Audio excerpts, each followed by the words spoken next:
Está começando mais um Pontinha Cast, o podcast mais good vibe da região dos lagos. Eu sou Álvaro Macedo e, pasmem, hoje na mesa de controle, Dayana Cunha.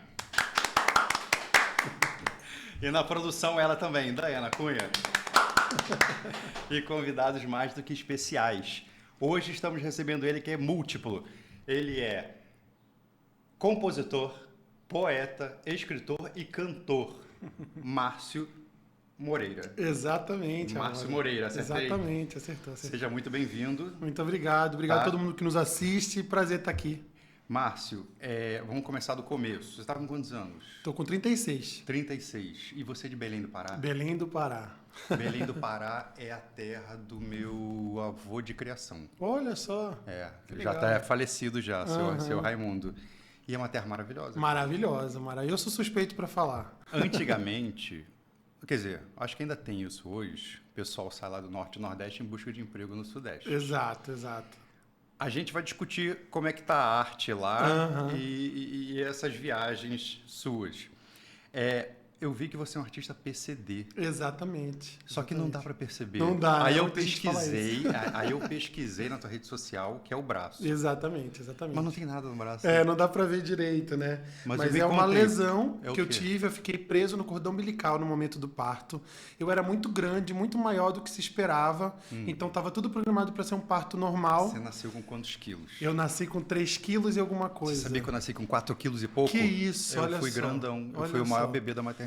Que isso, mas provavelmente o teu já estava preparado então para ser uma cesárea, né?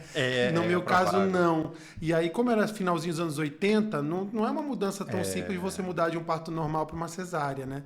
E eu só entregava o braço. Era muito grande, só entregava o braço. O médico uma hora falou, bom, a mãe está em sofrimento, a criança está em sofrimento, vou puxar como vier. E aí puxou pelo braço, aí arrebentou tendões, nervos, ligamentos todos, e eu fiquei completamente sem movimento. Isso do hospital? No parto, no momento do parto. Ela puxou pelo braço? Puxou pelo braço, saí pelo braço. Não tinha jeito? Não tinha, ou era isso, ou então ia começar a faltar oxigenação no cérebro. Então ela sabia que ia sacrificar o braço. Exatamente. Mas para te foi salvar... Foi uma decisão, porque ou tenta fazer algum tipo de manejo, ele pode ter uma sequela mental, ou a gente já tira agora e vai ser uma sequela física. Né? Então foi uma decisão assim meio que feita na hora. E fomos pela sequela física, minha mãe, né, topou esse desafio, e aí eu tive essa lesão severa no braço. Fiz duas como é que se chama? Anexos no cérebro, mas coisa nada muito, muito grave.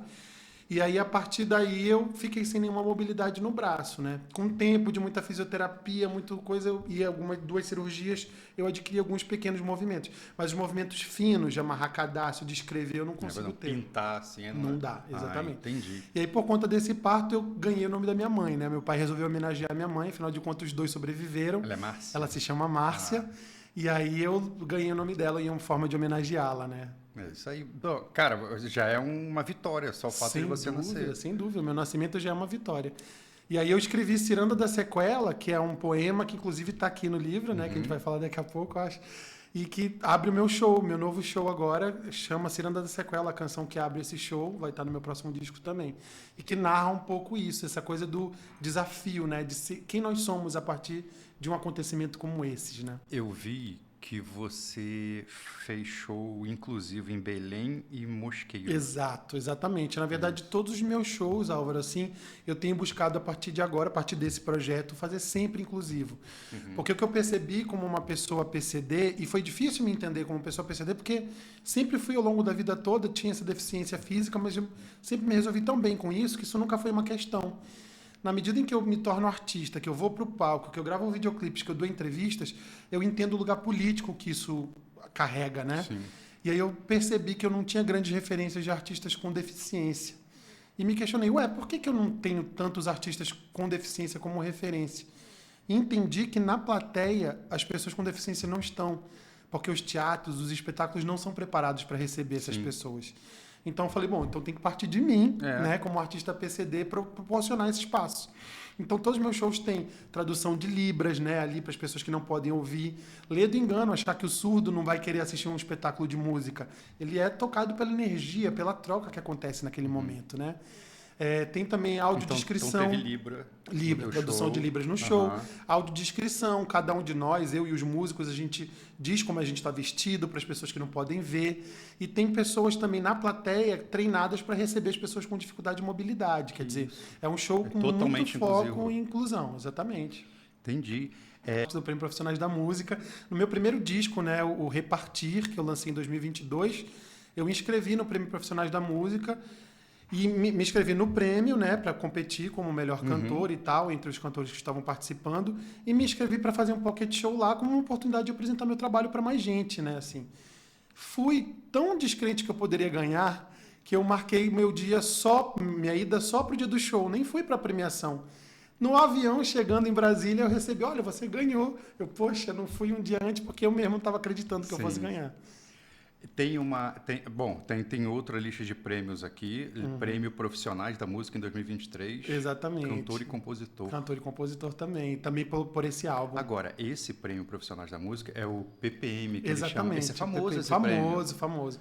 É um prêmio que envolve toda a categoria de música, né? Produtores musicais, selos, distribuição, editoras, artistas de vários gêneros, Não né? é o prêmio que estoura você pro Brasil? Ajuda muito. Me deu uma vitrine que eu nunca tinha tido, né? De jornais, de mídia. Porque você, como artista independente, não tem essa chancela de entrar facilmente nos jornais, né? Nos programas e tudo mais. Depois do prêmio, isso virou meio que um cartão de visita. Comecei a ser mais bem recebido. O artista independente é aquele que não tem, por exemplo, uma gravadora. Exato. É que não está atrelado a uma major grande, né? Mas você tem um... Eu Tenho. entrei lá na o meu selo, a Labda Music, que inclusive é meu. Music. Exatamente. Labda Inclusive Music. é meu com a minha esposa, né? Ah, é? Somos sócios na Labda Music, que é uma gravadora independente, que a gente chama. Independente porque ela não está atrelada às grandes majors, Universal, Warner, né? Essas grandes majors. Então elas são independentes nesse sentido, né? Me fala as grandes. Sony, Som Livre. Ainda tem Som Livre? Tem. A Som Livre foi comprada pela Sony, mas ela funciona como label independente ainda, né? Essas são as gigantes. São as gigantes. Aí tem investimentos internacionais, né? Existe aquela EMI. EMI voltou agora. Voltou primeiro como editor e agora voltou a distribuir artistas também. Então, aí é difícil entrar nessa galera. E aí, na verdade, em algum momento também deixa de ser um grande desejo, sabe? Porque, claro, elas têm um espaço muito grande com os conglomerados de comunicação, mas, por outro lado, elas entram artisticamente muito forte nos projetos também. Eu sei porque eu trabalhei 8 anos na Som Livre, né? Na gravadora Som Livre. O Matheus já tem maior conhecimento. Com marketing, exatamente. E eu acho muito legal, mas eu acho que existe um momento de carreira onde isso funciona. Eu acho que um artista que está começando, ele entrar numa grande major, provavelmente ele vai para o final da fila das prioridades, porque é natural. Você tem um casting muito grande de artistas. O artista que não é um grande artista ainda, ele não é tão priorizado quanto um Luan Santana, quanto uma Anitta, né? Então, você numa gravadora independente, você acaba disputando com iguais a você. E pode trabalhar durante um tempo na independente até você ter um tamanho onde vale a pena jogar o jogo das majors, né? Mas existem artistas, inclusive, que estão fazendo o caminho contrário. Nando Reis, por exemplo, está independente há um tempão. Né? Muito por uma questão de desejo artístico também. De não querer que se intrometa no repertório. Porque né? eles se metem, né? Para como estão investindo. Tipo naquele filme do Fred Mercury. Exato. Que o cara não acreditava Não acreditava no que não vai pegar, tira isso aí. Na Bohemian Rhapsody, exatamente. Então é mais ou menos assim, porque no final das contas a gravadora ela está investindo na tua música, no teu projeto. Então se ela está investindo, ela tem que decidir. Tem uma história muito curiosa que a Leila Pinheiro me contou, que quando ela estourou no Festival da Canção, lá atrás, né, da TV Globo, muitas gravadoras foram atrás dela e a Sony foi uma das que foi atrás dela para contratá-la. E eles falaram, olha, Leila, a gente te quer, mas a gente quer você loura e com Y no lugar do I do Leila. Loira? Ela falou, não, obrigado, então eu quero ficar fora dessa, né? Então ela acabou topando um convite do Menescal, numa gravadora na época muito menor, e o Menescal falou, não tenho nada... O Roberto Menescal. É um grande nome. Grande nome, meu parceiro em algumas canções, exatamente. E aí ele falou, olha, Leila, não tenho nada para te oferecer a não ser o meu trabalho. Ela falou, então eu quero ficar com você. Claro. Então ela é um exemplo de não foi naquele momento para uma Sony Music para poder seguir uma carreira independente naquele momento. E se a sua produtora, você e sua esposa, exato, né, virar uma grandona? Vai ser um igual, isso é um sonho, quem sabe isso possa vir a acontecer, mas a gente trabalha muito no sentido de construir histórias. Então você pega artistas independentes, vem pra cá. Exatamente. O cara chega com uma demo. Muitas vezes eles chegam com... ainda? Tem. Em muitos casos eles já chegam com o produto pronto, inclusive, mas eles não sabem como distribuir nas grandes plataformas de streaming. E a gente tem esse caminho, né? A gente tem acordo com cada uma das lojas, né? Então a gente faz esse trabalho de pegar a música daquele cara que às vezes já vem pronto, o álbum já vem pronto, mixado, masterizado, e apenas faz o trabalho da distribuição e a estratégia de comunicação, de lançamento dessa obra, né? Então tem esses detalhes aí que a gente acaba ajudando com a minha experiência de quase 10 anos de som livre. A minha esposa também ficou quase 10 anos numa gravadora gospel chamada Mestre Entretenimento. Então ainda acabou bem que você casou com ela, os dois vieram de gravadora. Exatamente. Por isso que quando a gente se casou, a gente falou, vamos abrir nosso negócio, não faz sentido a gente trabalhar para os outros mais. Não, né? e imagina, você casa com uma médica, não tem nada a ver. É verdade. É um desafio também, Álvaro. Assim, a gente confessa que é coisa de trabalhar juntos. Ela tá em outro. E às vezes a gente também chega a conclusões diferentes sobre determinado caminho que a gente quer dar para um artista, para um produto. Então tem briga. A gente chegou na decisão de dividir alguns artistas do casting. Olha, eu cuido desse, você cuida daqueles, e a gente fica mais... Um opina e contribui no pensamento do outro, mas a gente tem uma independência de trabalhar os projetos também. Não, bacana. Eu vou continuar aqui com os prêmios, tá? Claro. Só para perguntar, aquele prêmio categoria do Cantor do Norte foi o álbum Repartir? Não, ali foi como artista, como cantor. Artista. Exatamente. O Repartir foi como cantor e foi como compositor, de letra e música. Exatamente. Tá, aí o prêmio, olha, eu nem sabia isso aqui, Prêmio Amazônia de Música. Prêmio Amazônia de Música, aí eu fui indicado. Melhor música latino-amazônica. Exatamente. Que categoria é essa? Isso é muito legal. O Prêmio Amazônia de Música nasceu nesse ano aí de 2023, quando eu me inscrevi. Fui só indicado, desse eu não levei, infelizmente. E é muito bacana porque é um prêmio que ele focou, ele é tão heterogêneo, é tão variada a quantidade de gêneros, de ritmos, dentro da própria região amazônica, né? Contempla todos os estados da região amazônica. Eu vou te perguntar, que eu anotei aqui, hein? Ó, carimbó, marabaixo, siriá e lundu. E lundu são alguns dos gêneros que estão dentro do espectro amazônico, né? O carimbó, a gente ficou sabendo através do Big Brother, que tinha uma representante lá de Belém do Pará. A Laine, né? Alana. Parece uma índia. Exato, Alana. Ela dançava o carimbó. Pô, legal o ritmo. Muito bacana. Agora, o que é marabaixo, siriá e lundu? São ritmos muito bacanas porque eles trazem da nossa ancestralidade, né? Então a gente tem, por exemplo, o lundu, que é uma dança muito típica do tempo escravagista, né? Então lundu é africano. Mas ele na verdade é amazônico porque são dos negros da Amazônia, negro né? Com índio. Exatamente, essa mistura cabocla que existe ali. Então muitas vezes eles eram proibidos de terem um ato sexual. E no lundu... Me conta, como assim? O que é isso? Às vezes os escravos eram proibidos por algum castigo específico de manter a relação sexual ali. Então tinha um escravo com uma escrava... Vocês estão proibidos, vocês estão separados, agora não vão ter essa relação sexual. E o lundu veio como um gênero sensual, onde eu não estou transando, eu estou dançando. E a dança tem um nível de sensualidade, quando você procurar para ver, onde basicamente existe ali uma relação. Não é a relação, obviamente, mas o desejo ele era afagado ali, mais ou menos, naquele gênero musical. Então, o escravo, ele poderia dizer para outra escrava, pô, tô te querendo através da dança, e eu tô querendo também tô te querendo, a gente não pode mas vamos dançar. Isso quando vinha o senhor, cara. Muita resistência. Então, quando o senhor de engenho vinha e falava, você não pode, não, a gente está apenas dançando. Não, dançar pode, está liberado. Né? Igual a capoeira. Exato, a capoeira... Vocês não podem lutar. Não, é só uma dança. Exatamente. Muitas vezes a cultura negra, ela teve que se travestir na religião, na luta, no sexo, em várias frentes, através dessa cultura criada. E muitas vezes ganhando essas ramificações regionais de onde elas estavam. Por isso o lundu, ele é uma origem africana, mas ele é amazônico, ele não nasceu na África, ele nasceu na Amazônia.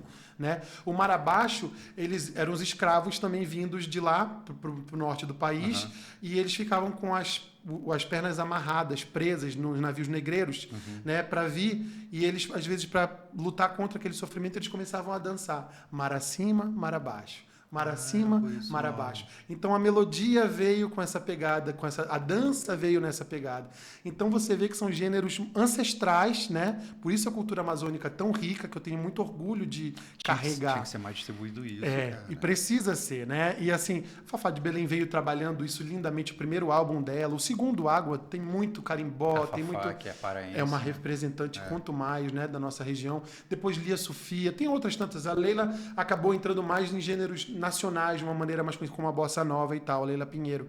Mas a gente já tem hoje, graças a Deus, grandes representantes, né, da música do norte e que trazem essa cultura tão rica pra gente, né? Dona Onete, hoje, que está estourada, Felipe Cordeiro, né? Tem outros nomes lindos que estão surgindo agora no cenário também, e que eu tenho muito orgulho de me irmanar a todos eles, né? Da gente estar junto, construindo essa história de um Brasil que o Brasil ainda não conhece, né? Como você está falando, nossa, que diferente tudo, e que fazem muito parte da minha cultura, né? Da minha formação como amazônica. Eu fiquei sabendo do carimbó quando vi o Big Brother. Exato. Porque o Big Brother realmente a Globo espalha. Aí consegue trazer essa visibilidade, né? Toda. E esqueceu de falar do Siriá.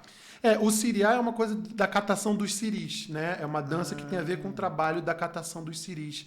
Siriá, meu bem, siriá, eu tava dormindo, vieram me acordar. Então, danças de roda que tem a ver com o trabalho também que acontecia ali dos caboclos, né? Dessa mistura entre negro e indígena. Muito cultural isso tudo. Muito, muito. E o meu trabalho, Álvaro, ele busca... ele não é o siriá explícito, o lundu explícito, mas eles estão presentes ali na minha canção.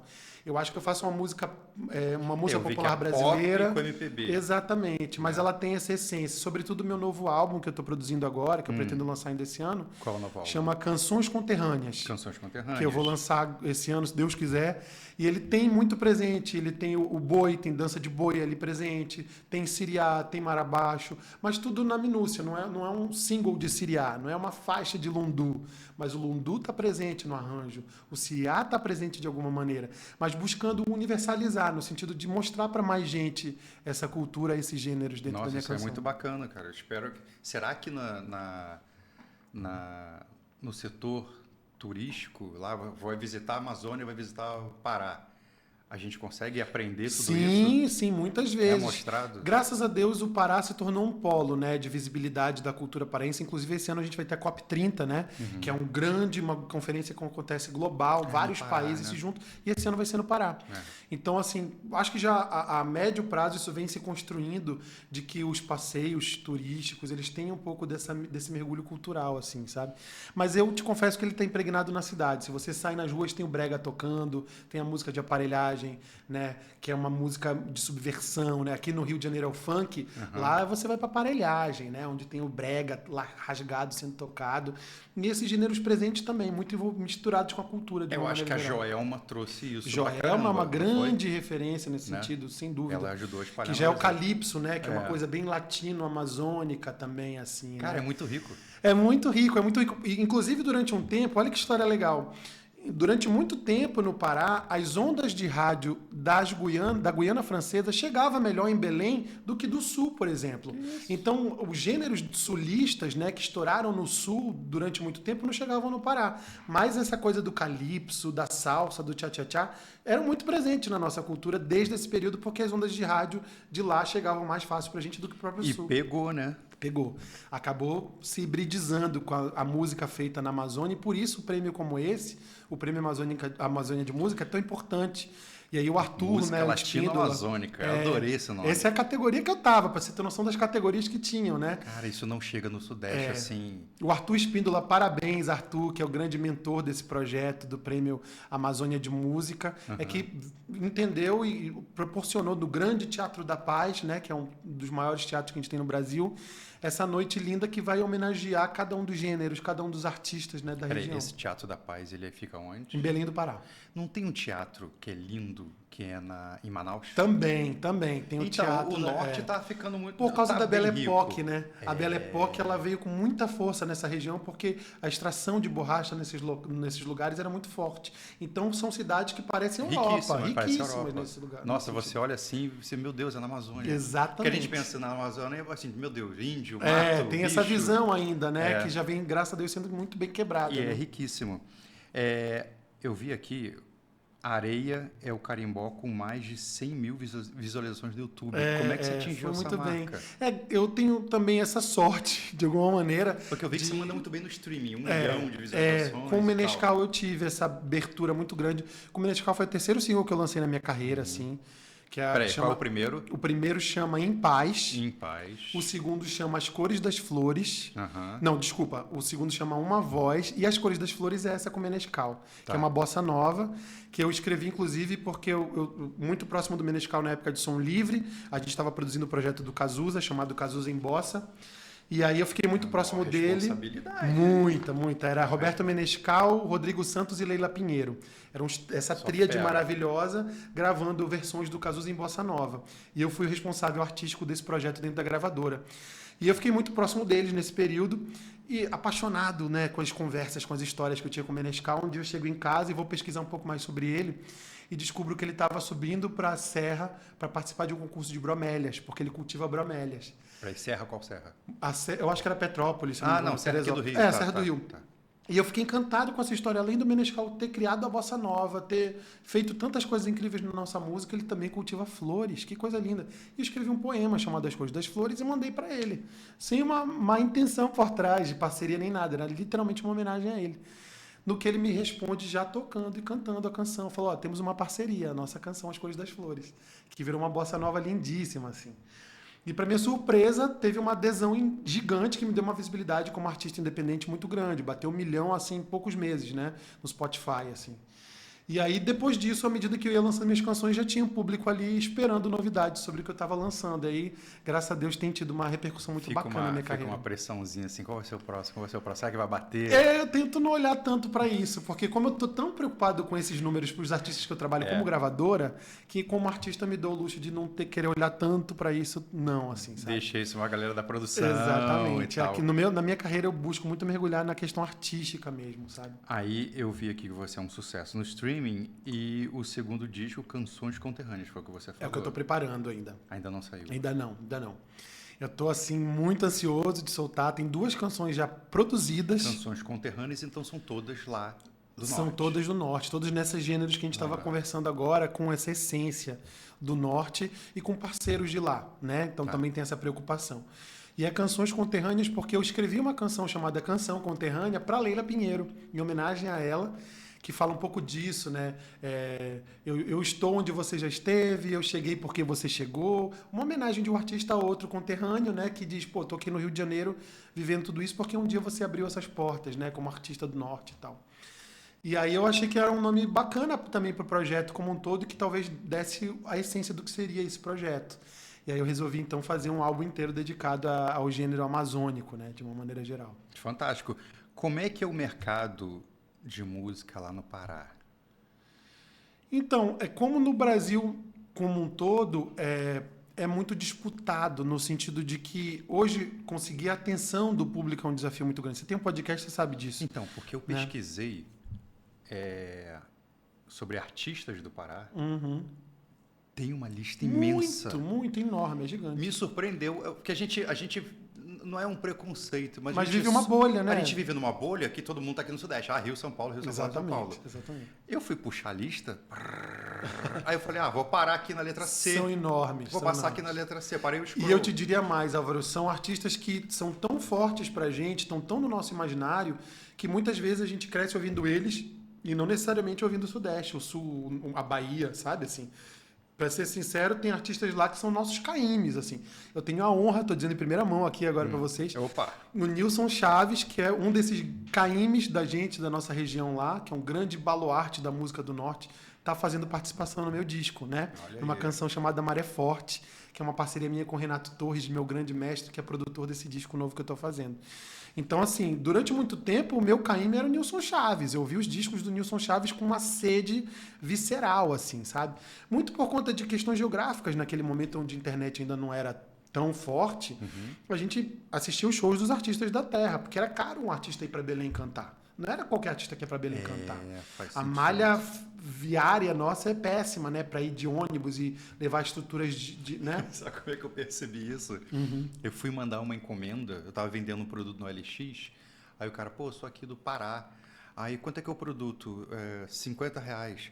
Não dá, não sei o quê, porque só o frete é 100 pratas, é mais que o produto. Eu tô vivendo isso com o meu livro. Aí eu falei, é tão caro. Aí eu fui lá nos Correios. É tão caro assim? Ele falou, cara, lá para chegar lá é um desafio. É um desafio. Então é mais caro que o produto, não compensa. Exatamente. No meu livro eu tô tendo esse desafio. O que eu tô fazendo? 2025, cara. Exatamente. Como eu sou de lá, então a maior parte do meu público tá lá, meus leitores, os meus ouvintes, muita gente tá lá. Meu livro, o que eu fiz? Eu mandei uma caixa enorme para minha mãe. E aí ela tá meio que fazendo essa função de distribuir, porque se eu for pagar frete de cada um, eu não pago meu livro, entendeu?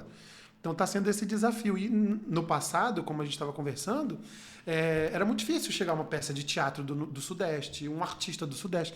Então os próprios artistas do Norte viraram essas referências musicais. Então por isso tem bastante. Muito, e a gente ouve muito, a gente consome muito artista do Norte, né? E eles vêm, eles aparecem, eles surgem de uma maneira limpa, sem ser contaminada com... Totalmente. Contaminada, entre aspas, sim, com o Sul. Sim, exatamente. Entendeu? E agora com a internet é que as distâncias se encurtam um pouco nesse sentido de você já consegue fazer um feat facilmente com um artista do Norte, aí já não é mais aquele desafio que era no passado, e com streaming o cara lá do interior do Pará, de Abaetetuba, de uma cidade menor, ele consegue no streaming ouvir o mundo inteiro, né? Coisa que na minha infância não era tão simples. Ou chegava na loja de discos que eu ia, ou não ia ter acesso àquilo, que né? é legal pra caramba, disco que é uma experiência maravilhosa. Não, disco de vinil é legal, uma experiência ainda bem que tá voltando. Exatamente. Quem já teve... Nos Estados Unidos, inclusive, ano passado, bateu o número de vendas, né? Foi um dos meios mais consumidos, foi o vinil. Cara, porque é gostoso e o som é diferente. É uma obra de arte, né? Você receber um vinil ali, uma capa, aí você uma olha obra LP, de arte. Aí lê aquilo tudo. É maravilhoso.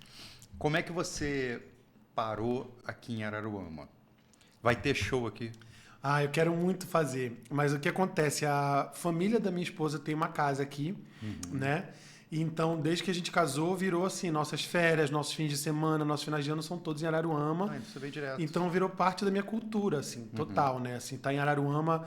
Eu brinco que Araruama está para o Rio de Janeiro como Mosqueiro está para Belém. Sim. Né? Então é aquela cidade que eu cresci nas minhas férias, né? Lá em Mosqueiro. Cresci nas férias de juventude, dei primeiro beijo, aquelas coisas, né? E eu vejo que Araruama significa isso para minha esposa também. Então, depois que a gente casou, virou meio que isso para mim. Vir para cá virou esse lugar de respiro, né? E depois da pandemia, a coisa do trabalho remoto facilitou um bocado também. Então, a partir daí, a gente às vezes está muito estressado daquela correria, daquela loucura do Rio de Janeiro, a gente vem embora para cá e fica 2 meses aqui. Né, trabalhando daqui à distância, resolvendo as coisas por aqui. Dá para trabalhar aqui à distância? Dá. Legal, hein? A gente, obviamente, separa ali na agenda o período que tem que estar em estúdio com o artista, tem que acompanhar de perto, fora desse quadro, mas período só de reuniões, só de planejamento interno, a gente vem embora para cá. Lá no Pará, vocês ficam em Belém? Em Belém. A capital grande pra caramba. Grande. Você sabe que aqui em Araruama, a gente tem uma feira literária lindíssima. Eu não sabia. Sério? Não participou? Não sabia, Cara, é isso que eu ia perguntar. Assim, aqui a gente tem uma feira literária lindíssima, não sei se é abril ou maio. Não saiu ainda o calendário da prefeitura, então não sei quais são os dias. Mas você poderia participar? Com certeza.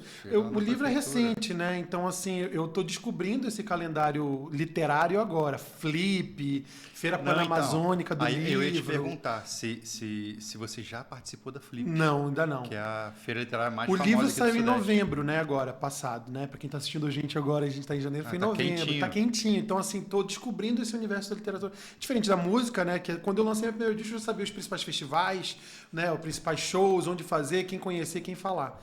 No livro é tudo muito novo para mim. Eu estou me sentindo voltando ali 5.000 casas para entender. Então é aqui que funciona. A editora lida dessa maneira, diferente de uma gravadora. Os percentuais mudam, né? Então se você passou um bom tempo na vida cantando, ainda canta, fazendo show, sim. Por que você foi se enveredar na literatura? Então, eu acho que a origem... Eu sei que está tudo muito atrelado. A origem de tudo, Álvaro, é a poesia, para mim. Eu começo poeta, antes de tudo, né? Assim, antes se de você cantar... compõe uma música, exato. Não deixa, é poesia. É poesia, assim. Então, antes de tudo, eu já escrevia, já gostava de escrever, e eu tive a honra, a sorte de viver num momento histórico da escola onde eu estudei, no Colégio Moderno, lá em Belém, onde os mestres todos, os professores todos eram muito apaixonados pela educação e tinham a poesia como essência, assim. E aí eu fazia parte dos grupos de teatro, de música, de dança, e a base desses grupos de arte eram sempre a poesia. Antes de você ser um bom ator, você precisa saber escrever, saber ler o mundo de maneira poética. Isso é legal. Antes de você ser um bailarino, de você ser um cantor, você precisa saber escrever. E muitas vezes a gente fazia as canções dos espetáculos de teatro musicais, a gente compunha junto, coletivamente ali, né, com um grupo. Então a poesia me veio em primeiro lugar. Depois que eu saí, eu formei em jornalismo, né, no Pará, e vim embora, né, passei um tempo em Belo Horizonte fazendo pós-graduação e vim para o Rio de Janeiro a convite na época da Som Livre para trabalhar na Som Livre. E ali eu meio que guardei toda essa coisa do artista, né, guardei no bolso e me dediquei a marketing, estratégia de comunicação, de lançamento e tal. Só que aí o artista gritou. Fica meio amputada. Eu digo sempre que eu tinha a sensação, quando eu fiz o lançamento dos Novos Baianos, do Ney Matogrosso, do Erasmo Carlos, trabalhava muito MPB na essência, assim. E às vezes eu estava no estúdio com o Tremendão, por exemplo, apaixonado por aquele projeto. Tremendão tijucano, tá? Tijucano. Eu estava no estúdio com o Tremendão e às vezes eu tinha a sensação de que eu estava no lugar certo fazendo a coisa errada. Eu tinha uma sensação clara disso. Até na psicanálise eu dizia isso para o meu analista. Às vezes eu tenho a sensação de que eu estou no lugar certo, mas eu não estou fazendo o que eu devia estar fazendo. E aos poucos eu fui entendendo que o que eu devia estar fazendo era estar cantando, era estar escrevendo, cantando minhas canções e tudo. Então a poesia sempre esteve muito presente nesse lugar. Eu fiz o meu primeiro lançamento, Repartir, que é exatamente essa narrativa. O meu primeiro álbum narra exatamente isso, né? Que é o artista que abandonou a arte lá atrás e agora retoma, né? Ele reparte por esse caminho das artes e ao mesmo tempo ele compartilha, ele reparte com as pessoas aquilo que ele faz. Então esse meu primeiro disco fala sobre isso. E ali eu entendi que existiam poemas que não necessariamente se tornariam canções. Né? E eu falei, então não são canções, mas ainda servem como poema. Talvez como literatura isso funcione. E eu organizei eles ali, tinham quase 70 poemas ali escritos, esperando um parceiro para musicar e tal. Falei, bom, isso pode ser um livro. Eu vi que você botou 100. Aí foi o meu desafio. Quando eu falei, bom, então, já que eu vou fazer um livro redondo, eu quero então ter 100 poemas. Eu escrevi mais 30 poemas, aí sim, pensando como literatura e não como música, e acabei fazendo o Amanhecimento Íntimo, O Princípio das Jornadas, né, que é o meu primeiro livro de poemas. Eu acho que você não vai parar. Espero. Eu acho que você não vai parar. Vou mostrar aqui isso. Deixa eu ver, aqui o livro... Eu quero saber, primeiro, essa capa aqui bonita. Então, Melina Mello, é uma artista plástica de Belém. Uma artista plástica de Belém, que ela fez as ilustrações todas do livro. Ela é jovem, muito jovem, acho que ela não tem nem 30 anos, a Melina, eu acho, assim. E comecei a conhecer o trabalho dela pelas redes sociais. Falei, poxa, Melina, eu acho que o teu trabalho tem a ver com meus poemas. Mandei os originais dos meus poemas para ela ler. Na medida que ela lia, ela ia concebendo algumas imagens e a gente fez o livro juntos. Assim. Eu acho que capa é uma coisa que cada um tira suas próprias conclusões. É verdade. Quando eu vi o nome, a gente já vai falar do nome, Amanhecimento Íntimo, ou O Princípio das Jornadas, e você colocou uma andorinha e umas pegadas, eu falei, cara, tudo a ver, porque a andorinha é errante. Tem a ver, tem a ver. Faz grandes viagens, grandes jornadas e tal. Exatamente. E aqui as pegadas, o caminho, né? Eu achei muito bacana. Me fala desse nome bonito. Amanhecimento Íntimo ou O Princípio das Jornadas. Nasceu como O Princípio das Jornadas. Quase ninguém coloca como título um ou. É verdade. Só Clarice Lispector, né? Eu acho. Por que você botou esse nome? Por causa de uma indecisão mesmo. Ele ia se chamar Princípio das Jornadas. Mas eu achava Princípio das Jornadas um nome muito óbvio, porque meu primeiro livro de poemas, então Princípio das Jornadas. Meio piegas eu até achava, apesar de gostar. E aí eu fiquei maturando que nome seria, e um dia eu sonhei com o Amanhecimento Íntimo. E com essa imagem, que na verdade na capa, e depois eu falei para a Melina, ela transformou nessa imagem, sou eu me transformando num pássaro, né? O homem que vai andando até que ele, na sua errância, poeticamente vira um pássaro que pode ir a qualquer parte, assim. E aí eu falei, bom, então o nome agora vai ser Amanhecimento Íntimo, porque é lindo, tem a ver com amanhecer poeticamente, é um amanhecimento muito pessoal e tal. Mas o Princípio das Jornadas ficou me batendo ali, poxa, mas o Princípio das Jornadas também é bonito e tal. É bonito. Aí eu falei, quer saber? Vou botar os dois títulos, Amanhecimento Íntimo ou O Princípio das Jornadas. Ficou bacana. E aí, como é que você arrumou a editora? Isso foi muito curioso. Isso foi muito curioso, porque eu reuni, então, eu decidi que iam ser 100 poemas, escrevi os outros 30 que faltavam para formar os 100, conversei com uma parceira querida, Ana Paula Rezende. Sem ela esse livro não seria possível também. Ela é mestre em letras lá na UFMG. E aí ela fez a revisão dos meus poemas, pontuações, coisas de gramática. Ela me ajudou a organizar isso, a conceber esses detalhes. E depois dele pronto, eu comecei a mandar para editoras. Mandava um e-mail, autobiografia@autobiografia.com, eu ia mandando meus tal. E eu não sabia que era tão difícil as editoras quererem. Eu acabei recebendo um monte de proposta. É difícil pra caramba. E eu acabei recebendo um monte de proposta. Eu acho que eu mandei para 7 editoras, das 7, 5 toparam fazer o meu lançamento. Nossa. E eu fiquei assustado. Gente, eu não sabia que ia ter essa adesão toda. E como é que se escolhe? Então, eu escolhi por essa liberdade que eu primo na minha carreira musical também. A Autografia foi a editora que Autografia. não quis entrar em questões artísticas do meu livro. Ela me deixou totalmente à vontade para definir capa, para definir diagramação, para definir que formato que eu ia ter. As outras falavam, você é o primeiro livro seu, então vai ter que ser assim assado, a capa vai ter que ter isso. O preço médio tem que ser tal, a tiragem tem que ser tal. Começaram a me impor coisas que a Autografia não me impôs. Eu falei, bom, já que eu sou um artista independente e primo pela independência, eu vou nessa editora que também me pareceu assim. Esse é o futuro? Artista independente, editora que deixa você livre, o streaming, as grandes produtoras em queda, não está meio que migrando para isso? Eu acho que a coisa da internet nos possibilitou, nos deu ferramentas para uma busca de liberdade maior do que se tinha antes. Eu estava lendo outro dia no Globo que os jovens não estão mais aceitando qualquer carga horária e qualquer salário. Sim. Eles chegam um momento que falam, não quero, não topo. Por isso eu prefiro abrir uma loja de e-book ou de seja lá o que for na internet e vender meus produtos que eu ganho mais. Então eu acho que à medida em que a gente teve esses instrumentos na nossa mão para a gente poder tomar rédea do que a gente quer ser na vida, né? Isso facilitou a gente tomar decisões como essas também. Porque, sobretudo nas artes, né, Álvaro, acho que é muito caro você abrir mão de uma determinação estética do que você quer fazer. Como é que alguém vai definir a capa do meu primeiro livro de carreira? Não vai definir a minha capa. Eu tenho que definir a minha capa, sabe? Assim, então, tem um pouco desse lugar. E cada vez mais o mercado se atentou para isso e tem criado essas customizações. Essas empresas como a Labidá, minha gravadora como a Autografia que são empresas sérias que conhecem o mercado, conhecem o network, mas respeitam a liberdade artística. A liberdade sabe? artística, né? O que é mais gostoso? Cantar, escrever, compor? Olha, gostoso é difícil. Tem porque que ser aquele tudo negócio assim, menino dos olhos. Tudo mas eu acho que eu sou mais poeta do que qualquer outra coisa. Então acho que escrever para mim é mais fácil, eu diria. Até um lugar de zona de conforto maior do que o de cantar. Eu até costumo me apresentar como cantautor, não digo nem que eu sou um cantor, porque eu nem acho que eu tenho uma técnica vocal ainda que, apesar dos prêmios todos, que me coloque nesse lugar.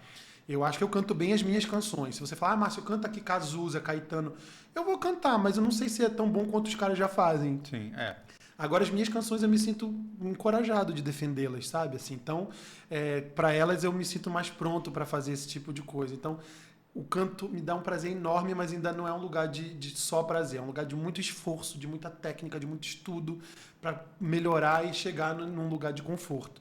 A escrita não. A escrita me dá um papel e eu vou viajar aqui facilmente. Tenho muito mais facilidade de lidar com isso, sabe? E aí, entrando um pouco mais da sua intimidade, fale se você quiser. Hoje em dia, o que é mais rentável? Você cantar, você escrever um livro, você fazer um show? Ainda é difícil para eu dizer porque eu acabei de lançar o livro, né? Então, para mim, ainda é difícil fazer esse comparativo. Mas o que eu entendo é que tudo depende da base de fãs que você consegue construir.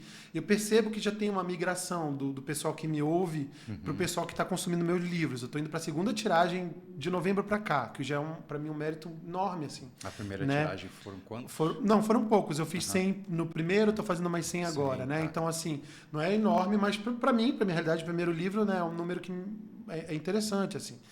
Então eu percebo que estou conseguindo migrar um pouco da minha base de fãs da música para a literatura, né? Quem consegue construir a solidificação dessa relação com a base de fãs, acho que o que fizer, se vender uma caneca, se vender uma camisa, vai ter esse amparo de alguma maneira. Que sabe? flui. Vai fluir.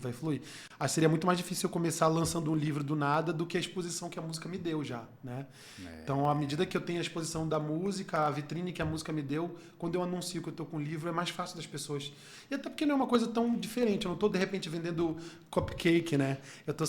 Não estou saindo da música, mas eu estou ali me esquivando de um tempo dedicado à música para dedicar um pouco à literatura e tudo é poesia, né? Tudo, de alguma maneira, está interrelacionado. E assim. qual foi a sua primeira poesia?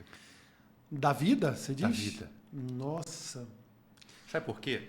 Não sei. Porque na poesia, opinião muito pessoal. Claro. Eu acho que para você ser um poeta, para você escrever poesia, eu acho que você não pode estar sujo, você tem que estar limpo. Aí você está bem com você, com a sociedade, com a natureza. Para você. É que não existe poesia macabra. Eu vou escrever uma coisa aqui horrorosa. Assustadora. É sempre uma coisa sublime, leve, gostosa. Né? A poesia tem essa. Para você escrever poesia, eu acho que você tem que estar bacana, equilibrado, né? É um momento do escritor, porque tem escritor que escreve só poesia e tem o que faz uma história também, entendeu? Narrativas. Né? Narrativa.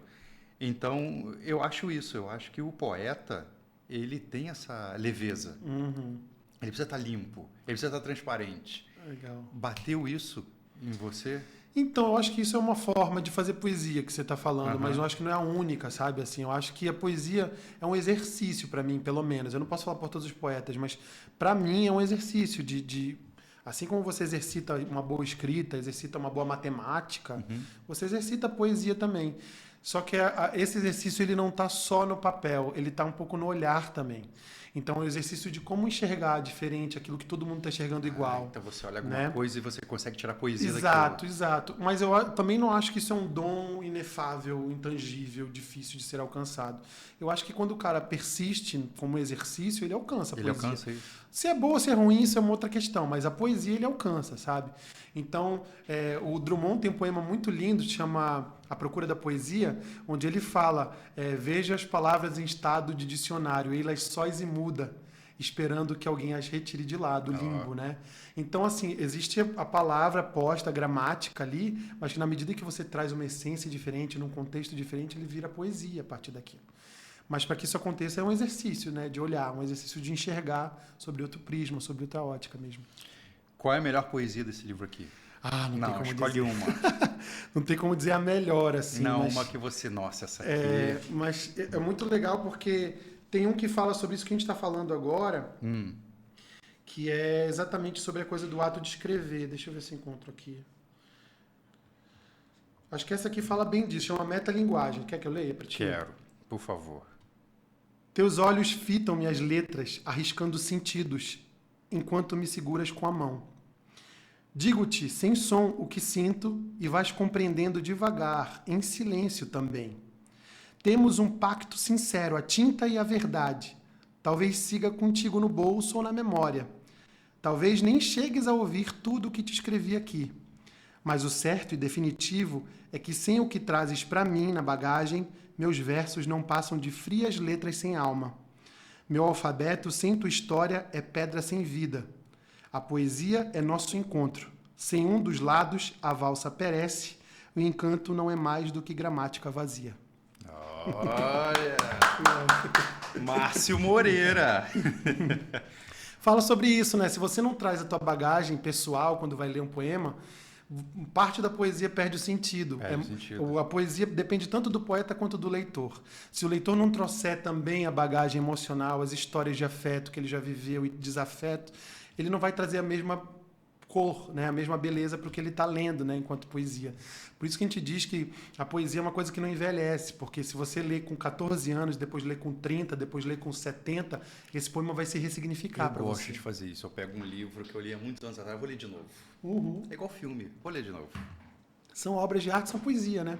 Que de alguma maneira trazem uma nova essência para aquilo que você lê, porque agora eu já casei, agora eu já descasei, agora eu já tive filhos, agora tudo isso faz com que aquelas mesmas letras escritas naquele passado se ressignifiquem para você. Tem a maturidade também. Exatamente. A cabeça vai mudando, você vai enxergando o mundo de outra maneira. O que não quer dizer que a poesia que você leu com 14 anos tenha menos beleza, mas é uma beleza diferente. Porque né? às vezes você não está preparado para aquela poesia. Exatamente. Assim como você não está preparado para aquela história. Exatamente. Aí você relê, nossa, que livro maravilhoso, eu não dei valor quando a minha professora Eu estou fazendo indicou. isso agora com 100 anos de solidão, do Gabriel Garcia Marques. Eu li ali na escola com 15, 16 anos. Aí entrou. E aí passou a série na Netflix agora. Aí eu li que eu achei bonito, tá? Interessante, bacana, legal. Uma narrativa boa. Passou batido. Passou batido, assim. Aí agora eu assisti na Netflix, nossa, mas é isso, fizeram uma adaptação linda do livro. Vou reler. Aí comprei de novo o livro, fui reler. Mas era isso que ele queria dizer. Olha só o significado disso. Aconteceu isso comigo com Dom Quixote. Olha que bacana. Que era uma coisa que de escola, você tá bom. Só quero passar de ano. Né? Aí depois que você tá maduro e lê, você, meu Deus. Exatamente, ganha um novo sentido. Maravilhoso. Márcio, quais são os próximos passos aí? Você não vai fazer um show em Araruama? Eu tô querendo muito. Me ajude, Álvaro. Eu vi você no no Pousada do Algodão. Sim, na Pousada do Algodão. Você tirou umas fotos lá lá e tal. Ali, lindo. Ali dá pra cantar. Sem dúvida. Aqui não, aquela praça João Hélio é uma coisa mais linda, dá pra cantar. Né? Eu amo cantar. A gente podia entrar em contato com a Secretaria de Cultura. Poxa, eu tô aqui, tô à disposição. Aí você vai ficar aqui na cidade até quando? Então, eu vou agora dia 13, né? Segunda-feira eu volto pro Rio, mas é isso, eu fico indo e voltando sempre também. Rio Araruama. Rio Araruama, exatamente. Então porque tá por aqui pertinho. A Labidá tá lá, né? Então, minha gravadora tá lá, então eu trabalho muito de lá. Mas a gente sempre tá aqui. Vem aqui para ver a casa, para resolver as coisas, para trabalhar de longe, isso é super importante. De repente eu falo com a Daniela de Lívia, ela é super gente boa, cabeça aberta. De repente você encontra um espaço na Feira Literária de Araruama. Poxa, seria incrível, seria muito incrível. bonito. Muito bacana. Também na praça, que é a concha acústica. Tem a concha acústica também. Eu amo. Cantar ao ar livre é uma experiência maravilhosa. Talvez seja interessante devido a você também, não somente cantar, como você poder explorar o seu livro. Legal, o que eu tenho feito muito é isso, assim, eu vou para os shows e normalmente já coloco livros ali e já começo ali o público entende que muitas das canções que estão lá, algumas estão aqui como poemas. Sério? Também, a versão original, eu digo, né, porque depois que vai pro parceiro, o parceiro lapida aqui, tira um verso, muda aqui. Mas a versão original, antes de chegar no parceiro, tá no livro. Algumas estão aqui nesse livro também. Então, quem conhece as canções e vai ler o livro, então a música daqui, tá aqui nesse lugar, que legal. Não, isso é bacana, eu quero meu livro, hein? Por favor, está prometido aqui no ar que eu vou dar o livro pro Álvaro. Autografado. Autografado, sem dúvida. Márcio, para aquela câmera ali, eu queria que você colocasse para o jovem que está cada vez mais digitalizado, que não sai do celular, que não sai do videogame, o porquê que ele deveria, pelo menos uma parte do dia dele, se enveredar, não só na poesia, como nos livros de história e tal. Como é que esse jovem sai um pouco do digital e explora um pouquinho do analógico, do folhear, sentir o cheiro do livro novo, ter prazer. Legal. Né? O que você recomenda? Olha, os jovens que estão aí presos nas telas, as telas realmente elas abrem portas para o céu e para o inferno, eu costumo dizer. Mas, sem dúvida, a experiência humana nunca será superada. A experiência humana jamais será superada pela força da máquina, mesmo com as inteligências artificiais todas, mesmo com todo o dinamismo dos 3D, 4D, 5D que a tela possa proporcionar.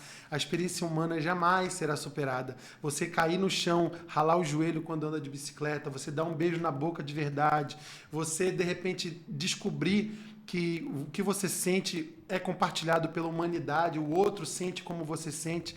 Isso tudo, sem dúvida, a literatura, sem dúvida, o dia a dia, né? Na experiência offline, ele está gritando, ululante, presente no teu dia a dia. Então, eu te recomendo, sim, mergulha na tela, aprenda com a tela, mas não abra mão da experiência humana, que essa, sim, é capaz de transformar definitivamente a vida, o destino, a carreira, a história.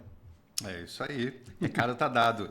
A rede social do Márcio, o Instagram dele é @omarciomoreira. Exato. Siga lá, tá? Por favor.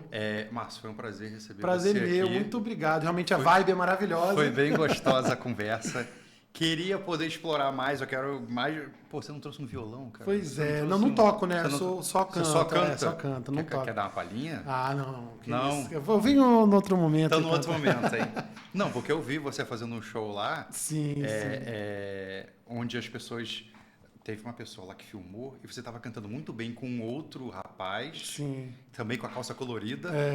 E aí a pessoa filmou vocês e filmou a capa do livro, assim. Eu falei, que legal, que vibe boa, tava todo mundo cantando junto. Lindo. Foi no lançamento do Amanhecimento Íntimo. Foi no lançamento? Foi lindo, exatamente. Então, eu podia lançar aqui o eu próximo quero. livro. Por favor, me ajudem que vai ser lindo, vou ficar muito feliz. É isso aí, a gente vai falar aí com a prefeita, ver se consegue botar você na Feira Literária. Maravilha, então eu quero só fazer esse convite para quem está assistindo a gente até aqui. Se inscreva aqui no meu canal do YouTube também, assim que acabar aqui esse podcast, Qual é o vai nome lá. do canal? Qual é o Márcio Moreira, você encontra lá como Márcio Moreira. Lá tem meus clipes, lá tem os bastidores dos shows, tem um documentário que eu acabei de lançar contando a história dessa primeira turnê que eu fiz lá no Pará. Também vai lá e ouve minhas músicas nas plataformas de streaming, Spotify, Deezer, Apple Music, enfim. A plataforma que você utilizar, as canções estão todas lá. Em breve está chegando o disco novo também, eu acho que vocês não vão se arrepender. Maravilha. Márcio, muito obrigado. Agradeço, Você Álvaro, aqui, muito energia obrigado. muito boa. Que bom, que bom. Desejo sucesso. Pra nós. E se você gostou do vídeo, curta, comente, compartilhe, se inscreva no canal. Abraço. Tchau, tchau.